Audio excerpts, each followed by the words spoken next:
The original Paper Mario. Now, there's a lot to say about the Paper Mario series. I do mean a lot. Now, usually when I make a ranking like this, and it's the first time I do it for a game, I'll usually quickly talk about how, oh yeah, the music is great, the levels are great, but then I specifically talk about whatever it may be, usually the levels themselves. Anyways, though, I want to do something different here, because Paper Mario is an interesting game. Not just in general, but also to me. See, I've played the game 2 times now, but both playthroughs were very different. Now, for context, I've played both Super Paper Mario and The Origami King. I love both of those games a lot. They have their flaws, of course, but I do love them. As for the original, well, the first time I played it, I was disappointed. I felt it was kind of slow and I didn't really enjoy the battles like the others. Now that's pretty weird because people love the first 2 Paper Mario games, and there's a bunch of stuff people don't like that are missing in the later ones. That being like the turn-based system, the way it's implemented, the badges, and all that stuff. The first time I played it, I thought it was slow and just a lot of stuff wasn't enjoyable. But I'm so glad I played a second playthrough because I really got to appreciate stuff a lot better. I really like the whole badge system. The battles are absolutely fantastic. Do I think they're better than Origami Kings? There probably are. It might just be bias. I might just prefer Origami Kings. But still, fantastic battle system, really great bosses. And a lot of frustrating stuff was mainly because I wasn't good at the game. So yeah. It really goes to show you that first impressions are important, but second are also important. Anyways though, let's get into the ranking of the chapters of Paper Mario. Number 8 is Chapter 1, Stormy Koopa Bros Fortress. Now, this isn't just going to be ranking them. I want to also delve into the different stuff about each chapter. Now, this isn't exactly my idea. Someone else has done this where they rank each individual category. But anyways, I'm doing something similar, so I'm not really sure what their name was. But anyways, though, I'm going to be talking about the music, the enemies, the creativity, layout, and aesthetic. Now, the music of this chapter got a 6th place. I wouldn't exactly say the songs here were the best. Kind of far from it. But of course, the amazing Koopa Bros theme you're hearing now, and the theme for the fortress and Koopa Village are still pretty good, and I can't doubt that they are good. The enemies were 8th place. We have a lot of Goombas and Koopas here, and while the Koopa Bros themselves, who I am counting in the enemies category, were really cool with their whole Bowser statue, and themselves being really interesting and quirky characters. I don't think that that any of the other chapters did worse in terms of enemies here. Not to say they're bad here. The creativity I had 8th place. I don't think there's necessarily too much here that was that creative. Some interesting puzzles and whatnot, but not really much else. Oh, I also want to mention I'm not counting the prologue, but I think it would be the worst than chapter 1. Anyways, though, the layout was 6th place. It's not too bad, as we do get as this fork in the road to go to Koopa Bros Fortress or Koopa Village, which is pretty nice to have, as the layout is pretty decent. The aesthetic was 8th place. It's a lot of grass world and castle, typical Mario stuff, and I think the other chapters did better here. So the Koopa Bros fight is pretty fun, and the fortress definitely has some fun stuff here, but other than that, I can't say I like the chapter too much. Number 7 is Chapter 2, The Mystery of Dry Jar Ruins. So this is the second chapter in the game, and it takes the typical Mario trope of having the second world be a desert themed, although it's not exactly generic. Not to say it's bad at all, there's actually some great stuff here. Anyways though, the music was 8th place. Now I can't deny, of course, there are great songs here. We have the Tutta and Koopa's theme, which is pretty great. The Dry Jar Desert theme, although a little dry, yeah. It's not bad though, and it is pretty catchy. And the Outpost theme is pretty cool, and the Ruins of South, of course. But, I don't know. I just think that all the other chapters have better music. But the game still has fantastic music. The enemies were 7th place. It did a little better than Chapter 1. Now, as for Tutta and Koopa, he's a pretty cool boss. We have the Chomp and the fight against him. In my first playthrough, I just hated him. Now I think he's good, but I have to admit, I think the Koopa Bros are better. Still though, there's some great enemies here. As for the creativity, 7th place. Now, there is some difference between Mount Rugged, which is some pretty interesting puzzles, the introduction of Parakarry and some pretty cool letter quests. Now Dry Desert is a pretty big downside, which is also a problem because it makes up the majority of where you're going to be spending the chapter. It's a lot of similar looking sections, and honestly, I know the N64 probably couldn't have managed it, but if this was all one huge desert area, that would have been pretty cool. Anyways, though, a lot of rooms feel similar, though. But we also do have the outpost, which is pretty cool, I can't lie. Oh, I also forgot to mention that Klepto, the bird from Mario 64, also kind of returns here, so that's a pretty cool enemy. Anyways, though, the chapter definitely is pretty creative with how you go along the puzzles to find out how to get to the entrance to Dry Ruins. And I mean, it's definitely the highlight of the chapter, Dry Ruins itself. There's some pretty cool puzzles here, and I definitely do appreciate that. It reminds me of Luigi's Mansion 3's Tomb Sweets 4. Anyways, though, as for the layout, I decided to give it 8th place. It's not bad, but man, Dry Desert is just so annoying to get through. The aesthetic is 6th, because it doesn't look bad, but it's a desert. Come on, there's not much to look at. So yeah, great boss. The ruins is definitely a highlight, but the desert drags it down. Still though, better than Chapter 1. Number 6 is Chapter 4, Trials of the Toy Box. We have the introduction of the amazing partner Watt here, so credit where credit is due. Music is 7th place. We have the amazing theme here for General Guy. The main theme is, well, it's nice, but man, it really gets under your nerves after hearing it for a while. As for the enemies, 6th place. General Guy is pretty fun, I cannot download it all. Now, there are some pretty cool Shy Guy types here, and I can't say that a lot of these enemies are generic.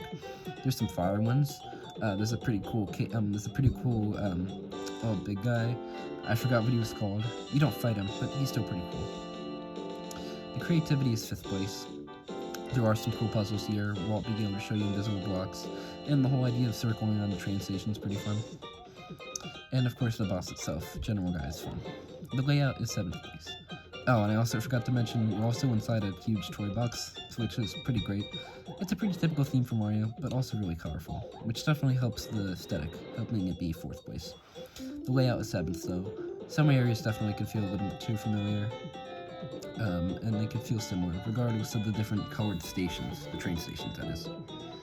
So yeah, not a bad chapter. There is a lot of backtracking though, which I didn't mention so far. You have to go back and forth to Toad Town to get stuff for the different toads there. Not very fun, but still, it definitely is nice looking, and I think that's the best thing about the chapter. General Guy is fun. The bosses in this game are fun.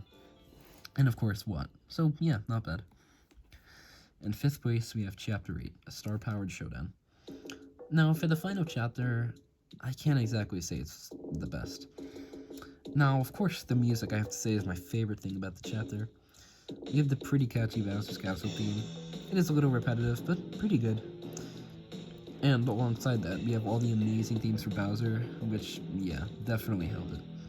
As for the enemies, though, 3rd place. Bowser's is a pretty great final boss. Is he my favorite in the game? Probably not, but still a lot of fun. And there are some challenging enemies here. Are they annoying? Yes. There's a lot of Koopa trolls, which aren't bad, but then the magic Koopas really get under your nerves because they can help regenerate the other enemy's health and make more, or give them more power, which isn't exactly helpful at all. Anyways, though, the enemies aren't bad here at all. As for creativity, 5th place. There are some really cool puzzles here, I cannot deny that. But I feel like Peach's castle was pretty empty in a lot of ways.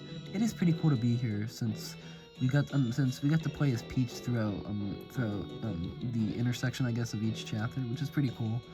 It definitely added to it, but man, I could have added like some enemies or puzzles or something. It feels so empty. Anyways, though, it is still a lot of fun with the puzzles and whatnot. As for the layout, though, 4th place. It's not bad.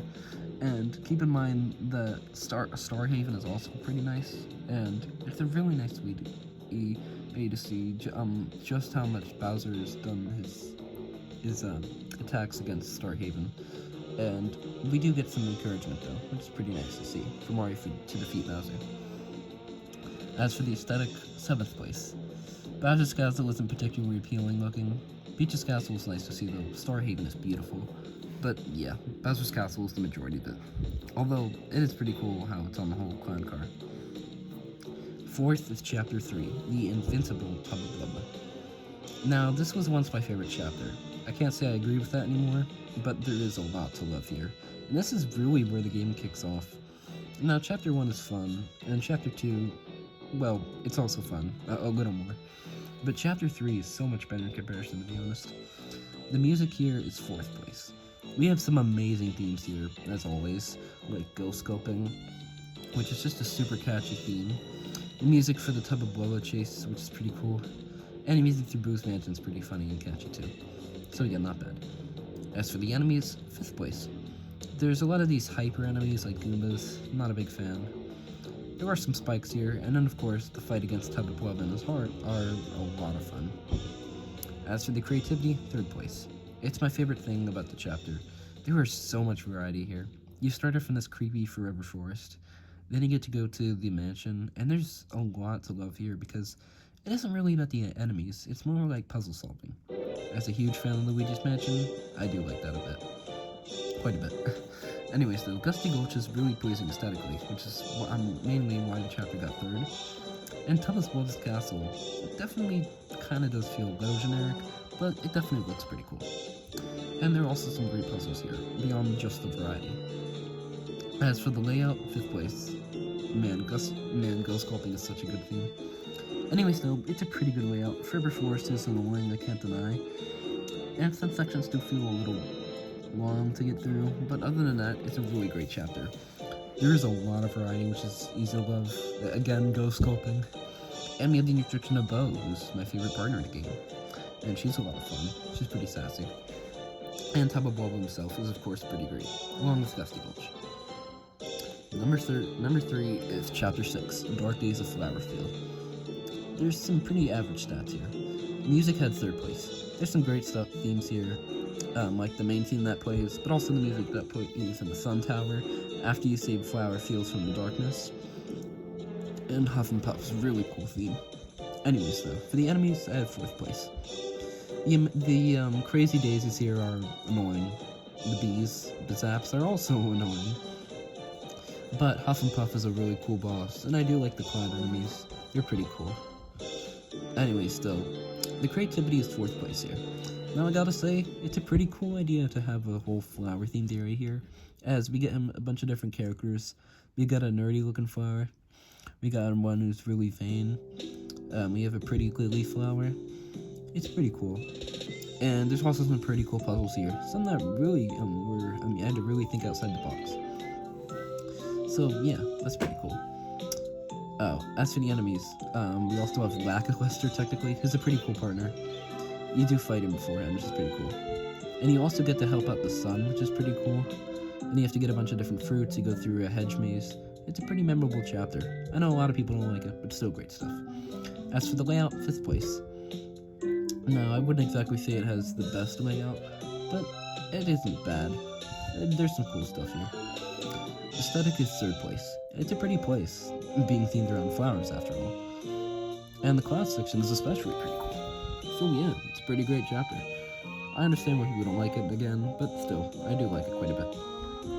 Oh, and I also want to mention, it's pretty cool how you get into the chapter by finding the different bubbled flowers throughout the game. Those little guys on the right-hand corner. Anyways though, number 2 is Chapter 5, Hot Times on Lava Lava Island. Now, this is another really fantastic chapter. As for the music, 5th place. Now, it feels a little weird having music at the bottom since, there's some great music in the game. But I do think other chapters do better. Now, we do have the pretty catchy theme here for the jungle. And, we also have the pretty catchy volcano music and Lava Piranha. Other than that, though, I can't say there's too many standout songs here. As for the enemies, 2nd place. Stuff really gets good here. Now, there are some annoying ones, I can't doubt, those fuzzies. But the Lava Piranha is a pretty fun boss, even if a bit underwhelming. And it's also pretty cool how Colorado, the silly professor, comes in and he tries to help you. As for the creativity, without a doubt 1st place. Man, there's a lot to love here. So you start off the chapter by trying to defeat this little fish fuzzipede guy in a whale's stomach, and that's just the beginning. You get to ride the whale, you get to go all the way to Lava Lava Island, You get to explore through the beach, the Yoshi village, and you get to help save the baby Yoshis. A little annoying, but still cool. You get Sushi, a pretty cool partner, Cheep Cheep, and you get to swim, which is pretty cool. In addition to that, you also get to go in front of the volcano. You get to see this big bird and Raphael the Raven. The volcano has some pretty cool puzzles, even if it is a little annoying at times. And of course, there's the amazing escape sequence when you're trying to get out of the volcano. It's pretty cool. As for the layout, it's second place. It's a pretty great layout, I can't deny. Now, the jungle is a little annoying to get through, but the tree section is a lot of fun, the volcano, of course, and it's interconnected pretty well. As for the aesthetic, second place. I can't say it's the best looking chapter, but it is really nice. I like jungle areas. The volcano looks pretty cool, and the beach as well. A lot of variety here, of course, a good thing. In addition to this, I also want to say Colorado goes along the quest. It's pretty cool to see more of him throughout the chapter, and he definitely livens it up. As for the other partners, I might as well talk about them now. Goombario is pretty cool. Of course, he is the introduction partner, and I wouldn't say there's much to him, but he can tattle, and he has some nice personality. As for Cooper, he's a Koopa partner, and he's pretty cool. Bombat I do like quite a bit, and I also like that Wumba Bomb who has a crazy crush on her. Pretty cool. Carry is also a cool partner, allowing you to fly. Bo and Watt are amazing. Sushi's pretty great, and I have to say Lackluster, although not too good in battle, is still pretty good. I didn't really do a partner ranking, but I have to say my favorite is Bo. As for number 1, Chapter 7, A Star Spirit on Ice. Everything got first here except for creativity. Still, it got second. So the music, first place. The music in this chapter is absolutely super good. There's a bunch of amazing themes here. We have the theme that plays throughout Shiver City. You know what? Let me just play it now. we have the really great music throughout the Starborn Valley. The great music as you're going throughout Shiver Mountain in the snowfield. And then there's the really cool theme for the Crystal King. But the theme for Crystal Palace might just be my favorite. It's a beautifully haunting theme, and it has such a feeling of isolation, but also determination.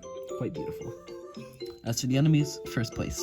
I have to admit, those ice piranha plants are a little annoying, but there are also some pretty cool spikes here. We have to face some walrus enemies, and of course the Duple ghosts as well as the Crystal King are really fun bosses.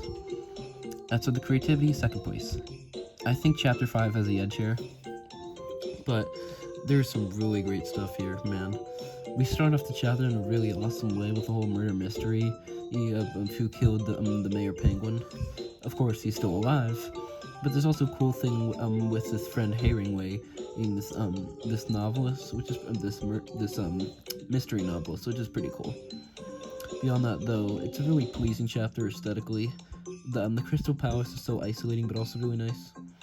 The creativity also comes in the form of the little puzzle, and with the snowmen in the Shiver Mountain, and we also have the Starborn Valley and the fight against the Star Kids and their monster form.